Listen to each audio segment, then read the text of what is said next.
waktu mendesah, mengupas sesuatu hal dengan santai sambil gibah.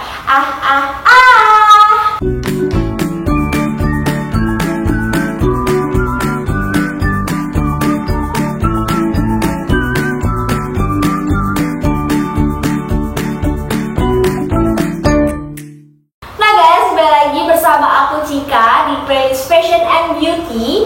Kali ini aku tidak akan membahas seputar beauty lagi. Ya sebenarnya aku baru satu kali sih. Cuma di video kali ini sesuai judulnya, aku akan kupas tuntas tentang brand ternama yaitu Dior. Oke guys, pasti kamu udah gak asing lagi dong dengan brand yang sering banget dipakai oleh artis, influencer, bahkan keluarga kerajaan juga pakai loh, yaitu Dior. Tapi usutnya usut, ternyata Dior itu bukan penyebutan yang benar gitu ya. Kenapa? Karena ketika aku melihat ataupun menonton wawancaranya karyawannya Dior, kalau penyebutan yang benar yaitu Dior. Jadi seakan-akan kalau kita baca Al-Quran itu ada kol-kolahnya. Nah jadi ada kolnya gitu loh guys.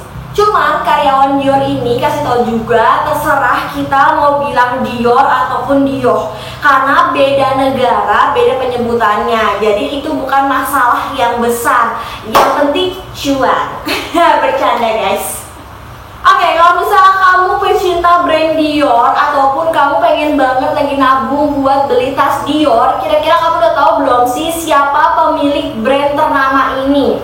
Oke, kalau kita ingat-ingat lagi, Mama Gigi pernah loh menggunakan tas Dior untuk menaruh catokan maupun bajunya dia.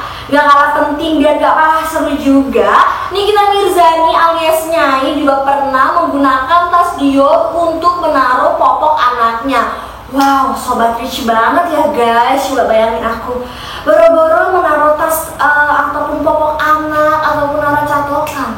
Beli aja pun nggak mampu. Kalau kalian perhatiin tentang Mama Gigi ataupun Nyai, di situ ada tulisannya Christian Dior. Nah, itulah nama pemilik asli brand Dior ataupun Dior. Jadi brand Dior ini pertama kali didirikan pada tanggal 8 Desember 1945, tepat di tahun yang sama Indonesia merdeka. Jadi Indonesia merdeka nggak berapa lama ini ada brand yang bagus banget yaitu Dior. Oke, Dior ini si Christian Dior kayak konsultasi gitu ya sama sahabatnya, namanya Marcel. Ada nama lengkapnya di sini. Aku nggak tahu cara bacanya. Pokoknya dia sahabat karib banget nih, asik sahabat karib. Jadi si Dior ini berkonsultasi sama sahabatnya yaitu Marcel, kurang lebih percakapannya kayak gimana sih cara nge-branding sebuah brand baru, gimana sih cara brand kita tuh dilihat oleh banyak orang gitu lah. Akhirnya nggak tahu sih percakapan, kurang lebih begitu. Karena kala itu Christian Dior dibantu sama si Marcel, dimana dia juga pengusaha kain dan pakaian ternama yaitu The King of Cotton. Nah biasanya ya ketika kita punya usaha nggak mungkin dong langsung melejit banget meskipun kita sudah konsultasi sama yang ahlinya. Sama seperti si Dior ini, dia baru melejit 2 tahun setelah dia pertama kali membuka ataupun kasih tahu ada brand baru nih. Tepat 2 tahun selanjutnya yaitu 1947, si Dior ini semakin dilihat oleh banyak orang karena dia berani tampil beda. Jadi dia kasih tahu nama temanya itu New Looks. Di situ ibaratnya kayak nyentrik banget, nih apa sih brand kok berani banget tampil beda. Akhirnya masyarakat ataupun sebagian masyarakat tertarik untuk melirik hingga membeli tas Dior ini.